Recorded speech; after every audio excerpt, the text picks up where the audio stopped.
নারায়ে তাকবীর, আল্লাহু আকবার, নারায়ে রিসালাত, ইয়া রাসূলুল্লাহ, সন্ত্রাস জঙ্গিপনা বিরোধী মুর্শিদ কিবলা জিন্দাবাদ জিন্দাবাদ, বগুড়া হকের দাস সিদ্দিকিয়া দরবার শরীফ জিন্দাবাদ জিন্দাবাদ, সিলসিলায়ে ফুরফুরা শরীফ জিন্দাবাদ জিন্দাবাদ। আসসালামু আলাইকুম ওয়া রাহমাতুল্লাহি ওয়া বারাকাতুহু। মুআজ্জাজ মুহতারাম, প্রিয় সম্মানিত উপস্থিতি, মুসলমান মুমিন মুত্তাকি আল্লাহর প্রিয় বান্দাগণ, মহান আল্লাহ পাক রব্বুল আলামিন ওনার প্রিয় হাবিব সাল্লাল্লাহু আলাইহি ওয়াসাল্লাম আখির নবী, ওনার প্রিয় উম্মতগণ, যারা বিভিন্ন জায়গা থেকে, বিভিন্ন ডিস্ট্রিক্ট থেকে, বিভিন্ন থানা থেকে, বিভিন্ন গ্রাম মহল্লা থেকে অসংখ্য অগণিত মসজিদ অতিক্রম করে পাগলের মতো ছুটে এসেছেন দীর্ঘ সময় ব্যয় করার আশায়, এবং দীর্ঘ সময় নিয়ে অনেক কষ্ট করে এসেছেন। ইচ্ছা করে পার্শ্বের কোনো একটি মসজিদে গিয়ে নামাজ পড়ে এতক্ষণ বিদায় হতে, এতক্ষণ মসজিদ নামাজ শুরু হয়ে যেত, নামাজ হয়ে যেত, বাড়িতে গিয়ে আরাম করতে পারত। কিন্তু রওনা দিলেন গতকালকে রাত্রে, কেউ সকালে, কেউ 10টায়, এক এক সময় এক একজন রওনা দিলেন সময় ব্যয় করার আশায়। কেন ব্যয় করছেন, কেন আসছেন, নিজেদেরকে জিজ্ঞাসা করলেও পাওয়া যাবে, অন্যদেরকে যারা আমাদের দুশ্মনী করে তাদের জিজ্ঞাসা করলেও পাওয়া যাবে। এখানে আসলে কি পাওয়া যায়? টাকা? আপনাদের কি এখানে আসার জন্য 10 টাকা করে দেওয়া হয়? না 1 লোকমা করে খাবার দেওয়া হয় যাওয়ার সময়? কি আশায় আসলেন বলুন বাবারা? কি আশায় এসেছেন? আল্লাহ পাওয়ার আশা। আল্লাহ পাওয়ার আশায় যারা রওনা দেয়, ওটাই আল্লাহর রাস্তা। এটা মনে থাকবে তো? আল্লাহ পাওয়ার আশায়, নবীজি পাওয়ার আশায় যে যতদূর যায়, কোনো দুনিয়াবিক ফায়দা লুটের আশায় না। আল্লাহকে পাইলে তো সে দুনিয়া পাবে। কথা বলছেন না কেন? যে ব্যক্তি আল্লাহকে পায় তার কি দুনিয়া বাকি থাকবে? দুনিয়ার মালিক কে? হ্যাঁ। তো যে ব্যক্তি আল্লাহকে পেয়ে যায় সে তো সবই পেয়ে যায়, দুনিয়াও পাবে, আখিরাতও পাবে, সবকিছুই সে পাবে। কিন্তু প্রশ্ন হলো আল্লাহ পাওয়ার আশায়। বলেন না, কি পাওয়ার আশায়? আল্লাহ এবং নবীজির সন্তুষ্টি পাওয়ার আশায় যারা বাড়ি থেকে বের হয়, নবীজি বলেছেন ওই রাস্তায় যে সে মারাও যায় সে শহীদ। সেই রাস্তায় মারা গেলে সে কি? কাউকে খুন করতে গিয়ে নয়। কিন্তু আপনি আসছেন আল্লাহ পাওয়ার আশায়, আল্লাহ এবং নবীকে পাওয়ার আশায়, এবং আল্লাহ এবং নবীকে মানার আশায়। মানার আশায় না? না হুজুর যা ইচ্ছা তাই করি, হুজুর আপনার ওয়াজ শুনবে আসছে, আমার ওয়াজে কিছুই হবে না। আপনি যদি আমার মালিককে খুশি করতে পারেন তাহলে ইনশাআল্লাহ আপনি বিশ্বাস রাখেন দুনিয়াতে আল্লাহর গয়বী মদদ আপনার পিছে ঘুরবে, আর আখিরাতে জান্নাতের মালিক কে? তো আপনি তো জান্নাতের মালিক হয়েছেন, কারণ আল্লাহ আপনার। আল্লাহ তা আপনার যদি আল্লাহ হয়ে যায় তাহলে আপনি জান্নাত পাবেন না কেন? মালিক কি রাগ করে জান্নাত দেবে নাকি? না খুশি হয়ে? তো মালিক যার হয়েছে সে তো খুশি হয়ে তো মালিক তার হয়ে গেছে, তাহলে সে জান্নাত পেয়ে গেছে। এই জন্য যারা কষ্ট করে এসেছেন, আসছেন, আসার প্রচেষ্টা করছেন, অথবা নিয়ত করেছেন আসবেন কিন্তু আসতে পারেন নাই, অনেকেই দূর ডিস্ট্রিক্ট থেকে, বিভিন্ন বাংলাদেশ সারা পৃথিবীর বিভিন্ন দেশ থেকে, বাংলাদেশের বিভিন্ন ডিস্ট্রিক্ট থেকে, থানা থেকে, গ্রাম থেকে আসতে না পেরে নেটে বসে রয়েছে। আমি সবাইকে আমার দোয়ার মধ্যে শরীক করছি, আল্লাহ সবাইকে জান্নাতি মানুষের খুব কষ্ট করে যারা আসলেন, আসার চেষ্টা যারা করেছেন, বিশ্বাস রাখুন, এটা বিশ্বাস। বান্দার ইমান কিন্তু আল্লাহর প্রতি বিশ্বাস নাকি বাবা? ইমান দেখা যায়? দেখা যায়। ইমান দেখা যাবে না। ইমান দেখা যাবে, শুধু ইমানের গতিটা বোঝা যাবে এ লোকটা ইমানদার কিনা। ইমানদার যদি হয় তাহলে সে বিপক্ষে থাকবে, আল্লাহর পক্ষে থাকবে। আর ইমানদার যদি না হয় আল্লাহ এবং নবীর বিপক্ষে চলে যাবে। ঠিক আছে না? কিন্তু ইমান দেখা যায় না। অন্তরের মধ্যে বিশ্বাস করে আপনি এখানে এসেছেন, ইমান, আপনি ইমানদার, নামাজ পড়ছেন, মনে মনে ভাবতেছেন যে হুজুর আমি তো আখিরাত বিশ্বাস করি, কোন ইমান থাকলো? তো তাহলে কি হলো? ইমান থাকলো না, অথচ আপনি ইমানদার দাবিদার। ঠিক আছে না? ওই একই জিনিস, আখিরাত অস্বীকার করছেন মনে মনে, বাকি সব ঠিক আছে, সব ঠিক আছে। কবর অস্বীকার করেছেন, সব ঠিক আছে। আপনি হাসর অস্বীকার করেছেন, সব ঠিক আছে। জান্নাত জাহান্নাম অস্বীকার করেছেন, সব ঠিক আছে। আমার নবীকে আমাদের মতো বলেছেন, বড় ভাইয়ের মতো বলেছেন, মাটির মানুষ বলেছেন। আমার আল্লাহ কয় নবীকেই চিনলি না, তোর আমার ইমান কি? ইমানের মূল সত্তাই হচ্ছে আমার নবীকে জানির চাইতে বেশি ভালোবাসা দেওয়া। এই ভালোবাসার নাম ইমান। নবীর ভালোবাসার নাম কি? না বানানো গল্প? আমরা গল্প করি না, আমাদের গল্পগুলি সব হাদিসে। বুখারী শরীফের কিতাবুল ঈমান পর্ব প্রথম খণ্ড 6 পৃষ্ঠার লাস্টের বাব, এটা মুখস্থ রাখবেন সবাই। বাবু কিতাবু, এখানে বাব, বাবুন, যখন বাবের ভিতরে যখন তানবিন আসে তখন পরেরটার হুব্বুন, এটা সাধারণভাবে যদি হুব্বে রসুল বলা, শুধু হুব্বুন শব্দ সামনে এসেছে, পরে রসুল এসেছে, তাহলে হুব্বে রসুল নিচে জের হয়ে যায়। কিন্তু যখন বাবুনের উপরে তানবিন থাকবে আর হুব্বুনের পরে রতে আলিফ লাম মিম থাকবে, তখন আর হুব্বের রসুল হবে না, তখন হুব্বুর রসুল। সুবহানাল্লাহ বলেন, গ্রামাটিক্যাল কায়দা। এখানে বাবুন হুব্বি রসুল না, বাবুন হুব্বুর রসুল, হুব্বুর রসুল সাল্লাল্লাহু আলাইহি সাল্লাম। নবীজির নাম এটা কি? এটার নাম হলো হুব্বুর রসুল সাল্লাল্লাহু আলাইহি ওয়াসাল্লাম মিনাল ঈমান। এটা বাবের নাম। আমার নবীজির মহব্বতের নাম ঈমান। তাহলে নবীর মহব্বতের নাম ঈমান, আর আপনি নবী করছেন আমাদের মতো, হবে? এটা ঈমান থাকবে? নবী তো কারো মতো নয়, নবী নবীর মতো। এভাবে করে যদি প্রত্যেকটা জিনিস বিচার করা হয়, আপনি উপরে লেভেল আছেন মুমিন, কিন্তু ভিতরে ঈমান নাই। মনে মনে ভাবতেছেন যে না, এ যুগে সমস্ত হুজুরেরা ছবি ভিডিও টিভি করতেছে, জায়েজ। আমার আল্লাহ কয়, নবীর বেটায় যদি নবী বিরুদ্ধে কথা কয় তা সে কাফের হয়, মরে। আর তুই হুজুরদেরকে দলিল বানালি, পৃথিবীর পীরকে দলিল বানালি। আল্লাহর কসম, আশরাফ সিদ্দিকী দলিল নয়, আমার নবীজি দলিল, নবীর সন্তান দলিল নয়। নবী নবুয়তের নবী, আর সন্তান নবুয়ত প্রাপ্ত, কাজে নবীজিরটা প্রাধান্য পাবে। সন্তান যদি নবীর মোতাবেক চলে, সে নবীর সাথে জান্নাতে যাবে। আর সন্তান যদি নবীর বিরুদ্ধে চলে যায়, কেনানের মতো, নুহের বেটা কেনান, নূহ আলাইহিস সালামের ছেলে কেনানের মতো, সে জাহান্নামে যাবে। নবীর ছেলেই টিকে না নবী পাক সাল্লাল্লাহু আলাইহি ওয়াসাল্লামের বিরুদ্ধে গিয়ে, আপনার হুজুরেরা টিকবে? আশরাফ সিদ্দিকী টিকবে? আশরাফ সিদ্দিকীর বাপ দাদারা টিকবে? পীর সাহেব টিকবে? টিকবে না। টিকবে কে? আমার আল্লাহ এবং নবীর পক্ষে যারা, তারা।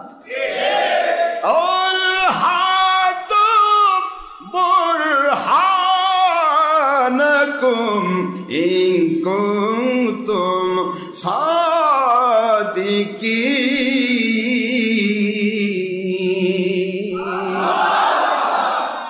দলিল দুনিয়ার কোন মানুষ হবে না, দলিল দুনিয়ার কোন নেতা হবে না, দেশ হবে না, জাতি হবে না। সারা দুনিয়ার সবাই ভুল করে মদ পান করতে পারে, জায়েজ, এটা দলিল দেওয়া যাবে না। সবাই ভুল, কোরআন শরীফ সঠিক, বলেন আব্বা না? সারা দুনিয়ার সকল জাত, সকল গোষ্ঠী, সবাই মিলে যদি নামাজ, রোজা, হজ, যাকাত ছেড়ে দেয়, একটা মসজিদেও নামাজ হলো না, একটা খানকাতেও নামাজ হলো না, নামাজ, রোজা, হজ, যাকাত হলো না, সারা দুনিয়ার কেউ দলিল দিতে পারবে না। নামাজ, রোজা, হজ, যাকাত যদি ফরজি থাকতো, তাহলে কেউ করে না কেন? সবাই তো করছে না, তাহলে কি করব? সমস্ত মানুষ গরিব, নামাজ, রোজা, হজ, যাকাত ছেড়ে দিল। অনলি 1%, একজন যদি নামাজ, রোজা, হজ, যাকাতের পক্ষে থাকে, আমল করে, ওই একটি মানুষের উপর ভিত্তি করে দুনিয়ার উপর রহমত নাজিল হবে, গোটা দুনিয়ার কাফের মুশরিকেরা খাবে।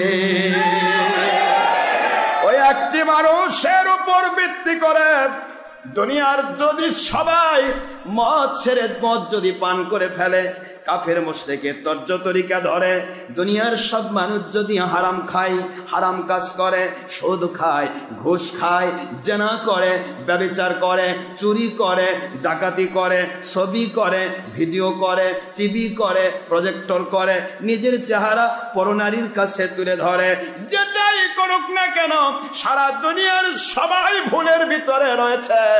আমার আল্লাহ এবং নবী ভুল নন। একজন ব্যক্তিও যদি এগুলির বিরুদ্ধে থাকে, তার উপর ভিত্তি করে রহমত আসবে, সারা জগৎ রহমত পাবে। তার উপর ভিত্তি করে গজব বন্ধ হবে, সারা দুনিয়ার মানুষ গজব থেকে বেঁচে যাবে।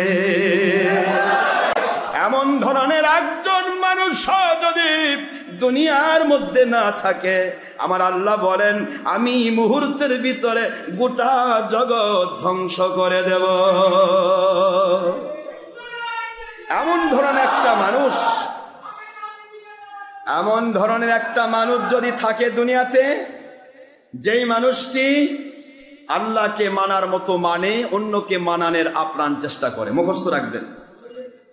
এমন একজন মানুষ যদি দুনিয়াতে থাকে, একজন, অনলি ওয়ান পারসন, যে ব্যক্তিটা আল্লাহকে মানার মতো মানে, নবীকে মানার মতো মানে, অন্যকে মানানোর চেষ্টা করে, হারাম ছেড়ে দেয়, অন্যকে হারাম ছাড়ানোর চেষ্টা করে, এমন একজন ব্যক্তিকে বলা হয় আল্লাহওয়ালা। এই কথাই হাদিসে এসেছে। অনেকে কয় না একজন যদি আল্লাহ বলার কেউ থাকে, আরে আল্লাহ তো কাফেরও কয়, অনেক কাফের আছে আল্লাহ বলে। আমার সাথে অনেক বড় বড় ডাক্তার যারা হিন্দু মানুষ আমাকে কয় হুজুর আল্লাহ ভালো রাখছে,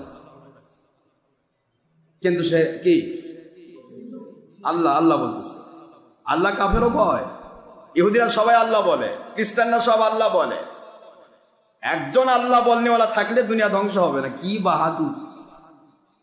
একজন ব্যক্তি যদি আল্লাহকে মানার মতো মাননেওয়ালা থাকে, মুখস্থ রাখবেন, হারামকে হারাম জেনে ছেড়ে দেবে, অন্যকে হারাম থেকে বাঁচানোর চেষ্টা করবে, হালালকে হালাল জেনে গ্রহণ করবে, অন্যকে হালাল বানানোর চেষ্টা করবে, ফরজ ওয়াজিব সুন্নত মুস্তাহাব নিজে মানবে, অন্যকে মানানোর চেষ্টা করবে। এমন একজন ব্যক্তি যদি দুনিয়াতে থাকে, তার জন্য আল্লাহ রহমত নাজিল হবে, দুনিয়া টিকে থাকবে, দুনিয়া টিকে থাকবে। আর একজন ব্যক্তি এরকম যদি না থাকে, শুধু উপরে মুখে আল্লাহ, ভিতরে শয়তান, এগুলা দিয়ে তো রহমত আসবে? আসবে। মিস্টার ফেরাউনের একটা ঘটনা এসেছে। ও যখন ডুবে যাচ্ছিল, ডুবন্ত অবস্থায় করছে আল্লাহ আপনি ঠিক আছেন, আল্লাহ আপনাকে বিশ্বাস করেছে, আল্লাহ আমাকে বাঁচাই দেন। আমার আল্লাহ বলে আমাকে যদি মানতে চাস আগে আমার মুসাকে মানতে হবে। তুই মুসাকে মানিস নাই, আমাকে মানে লাভ নেই। তুই মুসার পর কলমা পড়, লা ইলাহা ইল্লাল্লাহ মুসা কালিমুল্লাহ বল, আমি তোকে মাফ করে দেবো। না দাদা, ফেরাউন কিন্তু করেনি। একমাত্র মুসা নবীকে না মানার কারণে ফেরাউন বাঁচল না, ফেরাউন জাহান্নামে চলে গেল। আমার আল্লাহ বলেন তুই যখন আমার কাছে এরকম বললি, ঠিক আছে, কিয়ামত পর্যন্ত তোকে আমি পচাবো না, তোকে আমি ফরমালিন ছাড়াই, পৃথিবীর কোনো ঔষধ ছাড়া, ওই পিরামিডে রাখা না রাখার প্রশ্ন নাই, ঔষধ ছাড়াই আমি তোকে কিয়ামত পর্যন্ত তোকে আমি শুটকি করে রাখবো। শুটকি, তোর শরীরে পচন ধরবে না। ফেরাউন আজও শুটকি হয়ে আছে, পচন ধরে নেই। সুবহানাল্লাহ বলেন। নিদর্শন আমার আল্লাহ রাখলেন যে আমি আল্লাহকে মানতে হলে আমার নবীকে মানতে হয় আগে, আমাকে ভালোবাসতে হলে আমার নবীকে আগে ভালোবাসতে হয়। নবীকে ভালো না বেশি কেউ আমাকে পায় না, ডাইরেক্ট আমাকে পাওয়া সম্ভব নয়। সুবহানাল্লাহ বলেন। ডাইরেক্ট পৃথিবীর কেউই আল্লাহকে পায় নাই। ডাইরেক্ট পৃথিবীর ওই ব্যক্তি আল্লাহকে পাবে যার কাছে কোনো নবী রাসূল পৌঁছে নাই। মনে থাকবে তো? ইমামে আজম আবু হানিফা রাহমাতুল্লাহ আলাইহিকে জিজ্ঞাসা করা হলো, হুজুর এমন একটি এলাকা যে এলাকায় কোনো নবী আসে নাই, কোনো রসুল আসে নাই, কোনো ওলিয়া উলিয়া আসে নাই, কলেমার দাওয়াত পায় নাই, আল্লাহ আল্লাহ রসুলকে জানা মানার বুঝার বিষয় কোনো জানেই না, এলাকার মানুষ কি করে নাজাত পাবে? ইমাম আজম রহমতুল্লাহ আলাইহি বললেন, তোমরা কি পড়ো নাই ওয়াল্লাযীনা জাহাদু ফীনা লাহনাহদিয়ান্নাহুম সুবুলানা ওয়া ইন্নাল্লাহা লামাআল মুহসিনিন? যারা আপ্রাণ চেষ্টা করবে আল্লাহকে পাওয়ার আশায়, অন্তর থেকে একটিবার নিয়ত করে যে আমি আল্লাহকে পেতে চাই, ওই ব্যক্তি কি আল্লাহ পাক হেদায়েত দান করবে। কিভাবে হেদায়েত দেবেন, কার কাছে যেতে হবে, কোথায় যেতে হবে, কোন দরবারে যেতে হবে, কোন ব্যক্তির কাছে যেতে হবে, কোন পীরের কাছে যেতে হবে, কোন মুফতির কাছে যেতে হবে, কোথায় গেলে পাওয়া যাবে, আমার আল্লাহ সেটা ব্যবস্থা করবেন। সুবহানাল্লাহ বলেন। শুধু বান্দার নিয়ত থাকবে, চেষ্টা থাকবে, ইচ্ছা থাকবে। তো তাকে জিজ্ঞাসা করা হলো, এটা তো সে আল্লাহ সম্পর্কে জানার পর, আল্লাহ সম্পর্কেই জানে না। আল্লাহ সম্পর্কে এই ধরনের কিছু বেয়াদব প্রশ্নকারী আছে না? এটা আল্লাহ সম্পর্কে জানে না মানে? এত লাখ লাখ কোটি কোটি রহমতের নবী আসলেন, লাখ লাখ রহমতের নবী আসলেন, কোটি কোটি ওলি আসলেন, সারা জগতে আলেম ওলামাতে ভরা, কথাই হচ্ছে শুধু আল্লাহ আর আল্লাহ রসুলের, তারপরে সে আল্লাহ সম্পর্কে জানেই না মানে? জানেই না, একবারে জানেই না, সে বুঝেইনি, শোনেইনি আল্লাহ কাকে কয়, কাকে বলে আল্লাহ। ইমাম আজম রহমতুল্লাহ আলাইহি বললেন, সেই ব্যক্তিটা যদি একটিবার আকাশের দিকে তাকায়, জমিনের দিকে তাকায়, আর তার ব্রেনকে প্রশ্ন করে এগুলি সৃষ্টিকর্তা কে, এই সৃষ্টিকর্তার প্রতি আমি ঈমান আনলাম, তাহলে সে জান্নাত। একটু জোরে বলবেন না সুবহানাল্লাহ। সবকিছু কি এমনি হয়? সবের মূলে একটা জিনিস আছে। আসমান এত সুন্দর করে বানালেন খুঁটি ছাড়া। দুনিয়াতে ছোট্ট একটা ছাদ, এই ছাদটা রাখেন তো, এই কয়েকটা দুটা খুঁটি বাদ দেন, বাদ দেন, দিয়ে রাখেন তো, এটা থাকবে? এই মসজিদে দুইটা খুঁটি বাদ দিয়ে রাখা যাবে? এমনি ধম করে পড়ে যাবে। এখন অত্যাধুনিক ভাবে চেষ্টা চালানো হচ্ছে, কিন্তু তারপরও ভিতরে বড় বড় বিম দেওয়া হচ্ছে। শুধুমাত্র দেখতে দেওয়া হচ্ছে না যে খুঁটি, কিন্তু বিমগুলি খুঁটির কাজ করতেছে। কথা বলছেন না কেন জোরে? তো তাহলে এখন প্রশ্ন হলো যে এই যে আপনার সিস্টেমেটিক ওয়েতে পুরা জগৎটার উপরে আসমান ঝুলন্ত অবস্থায় আছে, এত সুন্দর একটা আসমান, এটা তো প্রথম আসমান। এটা এমনি এমনি হয়ে গেছে? এই ছাদটা এমনি হয়েছে না কোনো কর্মকার ছাদ বানাইছে? তাহলে কর্মকার যদি এই ছাদ বানানোর জন্য লাগে, তাহলে ওটা লাগাতে, ওটা বানাতে লাগে নাই? এই চিন্তাটাই মাথাতে আসে যদি, যে দুনিয়ার সবকিছু বুঝি নাই, কে কি তাও জানি না, আমার কাছে কোনো দাওয়াতই পৌঁছে নাই, আমি যে চিন্তা করি এই আসমানটা বানালো কে, এই বিশাল সুন্দর জমিনটা বানালো কে, এবং আমাকে কে সুন্দর করে সৃষ্টি করলেন, এই চিন্তা করে সে যদি সেই সৃষ্টিকর্তার উপর ঈমান আনে যে ওই আল্লাহর ওই সৃষ্টিকর্তা, ও তো আল্লাহও জানে না, ওই স্রষ্টার প্রতি ঈমান আনলাম, ওই স্রষ্টা মালিক যিনি আসমান জমিন আর আমাকে সৃষ্টি করেছেন, মাশাআল্লাহ, সে জান্নাতে যাবে। কারণ সে ব্যক্তি নবীও পায় নাই, রসুলও পায় নাই, ওলিয়া উলিয়াও পায় নাই। এই ব্যক্তি সরাসরি আল্লাহকে পাবে। সরাসরি আপনাদের কাছে নবী বোধ আসে নাই না, ওলিয়া উলিয়াও আসে নাই। তা আপনি বলেন কেমনে কোরআন আর হাদিস মানে ডাইরেক্ট আল্লাহ পাবেন? আমাকে বুঝাই দিবেন কি করে? যদি বলেন আমি কোরআন মানে জান্নাতে যেতে চাই, হাদিস মানে জান্নাতে যেতে চাই, আমরা আল্লাহকে কোরআন তো মানতেই চাস, কিন্তু কোরআনেই তো বলেছি আতিউল্লাহ, আল্লাহকে মানো, আতিউর রাসূল, নবীকে মানো, ওয়াউলিল আমরি মিনকুম, আমার ওলিদেরকে মানো। তুই তো কোরআনই মানতেছিস না, তুই কোরআন মানে দাবি করতেছিস কেন? কথা বলছেন না বাবারা? কোরআন মানার কেন দাবি করলি? আমি তো বলেই দিলাম আমাকে মানতে হবে, নবীকে মানতে হবে।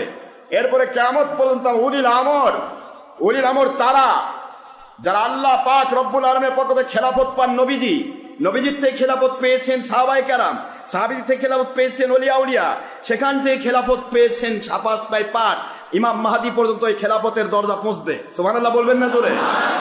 এই খেলাফতের আওতায় নবী রাসূল আলাইহিস সালামকে যেমন আল্লাহর কাছে দায়বদ্ধ থাকতে হয়েছে, এমন কোন নবী রাসূল আল্লাহকে বাদ দিয়ে কাজ করতে পারেন নাই। সাহাবায়ে কেরাম নবীজির সাথে দায়বদ্ধ থেকেছেন, নবীজি থেকে দায়বদ্ধতা বাদ দিয়ে সাহাবী ছটকে যেতেন, তাহলে সে সাহাবী কখনোই টিকতে পারত না। তা পারে নাই মিস্টার বিশর বাহিনী। কথা বলছেন না কেন? তারা সাহাবী দাবি করছে না, কিন্তু বিশর বাহিনী কি সাহাবী না মুনাফিক? জোরে বলুন। আল্লাহ কি বললেন? ফালাম ওয়া রাব্বিকা লা ইউমিনুন হাত্তা ইউহাক্কিমুকা ফীমা শাজারা বাইনাহুম সুম্মা লা ইয়াজিদু ফী আনফুসিহিম হারাজাম মিম্মা কদাইতা ওয়া ইউসাল্লিমু তাসলিমা।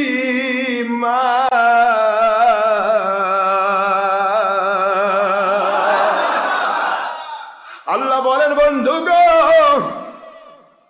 নবী রাসূল পাওয়ার পরে কেউ যদি ডাইরেক্ট আমি আল্লাহকে মানতে চায়, তাদেরকে দৃষ্টান্ত দিয়ে দেন বিশর বাহিনী। ওরা তো আপনার পিছে নামাজ পড়তেন। কোথায়? কার পিছে? বিশর বাহিনী কার পিছে নামাজ পড়ছে? এখনকার হুজুরদের পিছে? কোন নবীর পিছে? যিনি ইমামুল মুরসালিন, সমস্ত নবী রাসূলেরও ইমাম, যার পিছে নবী রাসূল নামাজ পড়েছেন। সাল্লাইতু বিহিম রাকাতাইন, সমস্ত নবী রাসূল আলাইহিস সালামের ইমাম, সে আখি নবীর পিছে তো বিশর বাহিনী নামাজ পড়েছে। আল্লাহ বলতেছে নবীজি তারা তো আসলো না। আমি তো ঘোষণাই দিয়ে দিলাম, আমি কসম করে বলছি আল্লাহ। নবীজি যখন কসম দিতেন তখন বলে আল্লাহিল্লাযী নাফসি বিয়াদি, আল্লাহর হাবিবের কসম, সুন্নত কসম এটা। ওই আল্লাহর কসম যার কুদরতি হাতে আমার প্রাণ, সুবহানাল্লাহ। তার মানে আমি এমন ভাবে কসম করছি যে আমারটা ভুল হবে না। এই কারণে, কারণ যে কোনো মুহূর্তে আমার আল্লাহ আমার জান বের করে দিতে পারে, গজব দিতে পারে, ধ্বংস করতে পারে, সেই মালিকের কসম। আর আল্লাহ কসম করছেন কেমন দেখেন, আল্লাহ কসম করছেন ফালা ওয়া রাব্বিক, আমি আল্লাহ আপনার রব। আমি আমার আল্লাহর কথা বলছি আপনাদেরকে। আল্লাহ বলতেছেন আমি আল্লাহ আপনার রব, আমার নবীর রব কে? রব্বিক, আপনার রব। ফালা কখনোই নয়, নেভার, কখনোই নয়, হতে পারে না। কি হতে পারে না? মুমিন। বলেন না কি, একটু জোরে বলেন কি? মুমিন হতে পারে না। ফালা ওয়া রাব্বিক, আমি আল্লাহ আপনার রব, আমার কসম করে বলছি। লা ইউমিনুন, ওরা মুমিন নয়। ওরা মুমিন বানাচ্ছে না, কোরআন বলছি। সূরাতুল নিসা 65 নম্বর আয়াত, 4 নম্বর সূরা, 5 নম্বর পারা, মদিনা অবতীর্ণ সূরা, নাসেখ আয়াত। এই আয়াতকে মানসুখ করার কোন পরবর্তী আয়াত নাজিল হয় না, এটাই নাসেখ আয়াত। এটার হুকুমই কিয়ামত পর্যন্ত বলবৎ থাকবে। যেই ব্যক্তি যত বড় দাবিদার হোক, সে যদি আমার নবীকে ওভারটেক করতে চায়, সে কখনো মুমিন হবে না। নাউজুবিল্লাহ বলবেন না জোরে? হুকুম আম, কিয়ামত পর্যন্ত হুকুমটা ওমম থাকবে। কিয়ামত পর্যন্ত আশরাফ সিদ্দিকী হোক, আশরাফ সিদ্দিকীর বাপদাদা হোক, বাংলার যে কোনো বড় রকমের লোক হোক, যে কোনো দেশের সরকার প্রধান হোক, বিরোধী দল হোক, মৌলবী মুন্সি হোক, নবীর বেটা হোক, এনিওয়ান, যে কোনো ব্যক্তি, তিনি যদি ডাইরেক্ট আল্লাহকে পেতে চান আর নবী ওভারটেক করেন, আমার নবীকে বাদ দিতে চান, নবীকে মানতে না চান, নবীজির হালাল হারাম ফায়সালা না মানেন, নবীজি যার জায়েজ নাজায়েজ বলছেন সে ফায়সালা না মানেন, আল্লাহর কসম, আল্লাহ বলছেন আমি আমার কসম করে বলছি লা ইউমিনুন, ওরা মুমিন নয়। আমি আল্লাহ বলছি ওরা কাফের। আস্তাগফিরুল্লাহ বলবেন না? নাউযুবিল্লাহ, কত বড় কথা আমার আল্লাহ। লা ইউমিনুন, ওরা মুমিন নয়। মুমিন নয় মানে কি? কথা কোনো দেখেন না। মুমিন নয় মানে কি? ওরা মুমিন নয়, এরা বেঈমান। কারা? একটু খেয়াল করে। সাহাবী দাবি করেছে, ওরা কিন্তু বড় বড় সাহাবী দাবি করেছে। আসলে কি সাহাবী? দেখেন, একই নবীর পিছে নামাজ পড়েছে আবু বকর, ওমর, ওসমান, আলী। একই নবীদের পিছনে নামাজ পড়েছে বিশর বাহিনী, উবাই বিন সুলুল, মুনাফিক বিশর। এই বাহিনীতে ছিল প্রায় 300 জন। কয়জন বলে কথা কয়? এই 300 জন ব্যক্তি, তারা কিন্তু নবীর পিছে নামাজ পড়ত, নবীজির পিছে। কাবাতেও পড়েছে, মদিনাতেও পড়েছে। একটু চিন্তা করেন তো, নামাজ পড়েছে নবীর পিছে। এখন আমার আল্লাহ এদিকে ঘোষণা দিচ্ছে, ভুল করলো একজন। কয়জন? মিস্টার বিশর। কে ভুল করেছে? বিশর ভুল করেছে। নবীজি বিচার করেছে, বিচারের রায়টা বিশরের পক্ষে না গিয়ে, যেহেতু বিশর 2 নম্বর ছিল, ইহুদি 1 নম্বরে ওই মামলার ক্ষেত্রে ছিল। আমার নবীজি দেখায় দিলেন ইসলাম কোনদিন ধর্ম আর রাজনীতিতে নয়, ইসলাম হবে ডাইরেক্ট নীতির উপর বিশ্বাসী। ইহুদি সে কাফের, কিন্তু ইহুদি যদি বিচারের ক্ষেত্রে কোন নবীর কাছে বিচারের আওতায় চলে আসে, ও যদি ন্যায়ের উপর থাকে ওই বিচারের ক্ষেত্রে, ইহুদি প্রাধান্য পাবে, নবীর ছেলেও প্রাধান্য পাবে না। এর নাম খেলাফত। এর নাম কি? আর রাজনীতি? এই ওদি সাহেব কাক ধরেছেন? জি স্যার, আমি বল্টু মিয়া বলতেছি। কাক ধরেছ? কয় যে স্যার অমুক খুব খারাপ, কয়েকটা মানুষ খুন করছে। আমি অমুক বলছি নেতা বড় নয়, পাতি নেতা, ছেড়ে দাও, ওটা আমার লোক। এটার নাম রাজনীতি? কথা কয় না। এটার নাম কি? পুলিশ প্রশাসন কাম করেও শান্তি পায় না, বললাম সুরে ছেড়ে দিবার কয়, না ছেড়ে দিলে চাকরি নাই। কথা কয় না দেখি। এটার নাম রাজনীতি। এর নাম কি? খেলাফত। খেলাফত কি? অতি সাহেব কাক ধরেছেন? কয় হুজুর আপনার ছেলেক ধরছি। তাই কি করেছে? এই অপরাধ করেছে, ধরো বাঁধো, আমি আসতেছি। এটার নাম খেলাফত। সুবহানাল্লাহ বলবেন না জোরে? এটা বোঝে না, মানুষ বোঝে না, খালি কয় যে রাজনীতি। রাজনীতি তো রাজনীতি কি? মানতে হবে, পৃথিবীতে ইসলাম মানাতে হবে, বোঝাতে হবে। মানাতে ইসলামটা প্রতিষ্ঠা করার সিস্টেমটাকে বলা হয় খেলাফত। সুবহানাল্লাহ বলবেন না জোরে? এই সিস্টেমটাকে বুঝি না, আমি এদিকে যাচ্ছি না, সময় নেই। আমার সামনে রমজান মুবারকের আলোচনা আমার আছে। রমজান মুবারক এসে গেছেন না বাবারা? এই জন্য আপনাদেরকে আমি কষ্ট দিতে চাই না। আমার কথা বলতে গেলে সময় লাগে, কথা বোঝাতে গেলে সময় লাগবে না? সময় প্রয়োজন হয়। যদিও কথাগুলি বুঝবেন যে একই কথা বারবার হচ্ছে, কিন্তু প্রত্যেকটা কথার ভিতরে কিন্তু আলাদা আলাদা বৈশিষ্ট্য রয়েছে। চিন্তা করবেন না, কোরআন শরীফে অনেক জায়গায় আমার আল্লাহ পাক মুসা নবীর ঘটনা নিয়ে এসেছেন। অনেক মানুষ ভাবে খালি মুসার ঘটনা, খালি মুসার ঘটনা, কোরআন খালি মুসার ঘটনাতে ভরা। আরে পাগলা, মুসার ঘটনা যেখানে আসছে ওখানে একটা কারণ নিয়ে এসেছে, ওই একই ঘটনা এসেছে, কিন্তু এখানকার আর আগেকারটার মধ্যে হাজার পার্থক্য রয়েছে। সুবহানাল্লাহ বলবেন না তোরে? গোটা কোরআন শরীফ খুঁজে দেখবেন, সবচাইতে বেশি আলোচনা করেছেন আমার আল্লাহ পাক মুসা নবী আলাইহিস সালামের আলোচনা। কথা বলছেন না কেন? এখন অনেকে ভাবে ওই সেই নবীর ঘটনা, এটার পড়া লাগবে, এটার শোনা লাগবে না। কিন্তু ওইটা কেন হলো? কেন আল্লাহ বারবার এক ঘটনা নিয়ে আসতেছেন? এক এক সময় এক একটা বিষয়কে সামনে নিয়ে আল্লাহ পাক একটা ঘটনা অবতারণা করেন। ওই ঘটনা পূর্বে বারবার হয়েছে, কিন্তু ওই ঘটনাটা আরেক ব্যাপারে আল্লাহ সেটিং করেছেন। সুবহানাল্লাহ বলেন। তো আমাদের কথাগুলি বোঝার চেষ্টা করবেন। হয়তো ভাবতেছেন হয়তো একই কথা কয়, কিন্তু একই কথা বলতে গিয়ে এর মধ্যে বৈশিষ্ট্যটা আলাদা থাকবে। আমি যেটা আপনাদের বোঝাতে চাই সেটা হলো ঈমান। নবীকে ওভারটেক করে কখনো আল্লাহ পাওয়া যাবে না, এই কথা বলতে গিয়ে আমি এগুলা বলছি। নবীকে ওভারটেক করে আল্লাহ পাওয়া যাবে না। যদি পাওয়া যেত তাহলে বিশর বাহিনী পাইত। বিশর বাহিনী কি করেনি? সব করেছে। আল্লাহ তো ওয়াদা করেছে কোরআনে। আমি হুকুমগুলি বলি। বিশর বাহিনী, মুনাফিক বাহিনী, এদের উপর ভিত্তি করে আয়াতটা নাজিল হয়েছে। এটা নজুল খাস। নজুল কি? আর হুকুম থাকবে কিয়ামত পর্যন্ত যারা এই কাজগুলি করবে তারাই বিশর বাহিনী। কথা বোঝেননি আপনারা? তাহলে দেখি এখন আমরা কারা কারা বড় বড় হুজুর দাবি করতেছি আর বিশর বাহিনীর সাথে মিল আছে? একটু মিল করেন তো দেখি। মন খারাপ করছেন না? উপরে বড় বড় হুজুর, ভিতরে বিশর বাহিনী। আল্লাহর হাবিব কয় আমি নূর, এরা কয় নবী মাটি।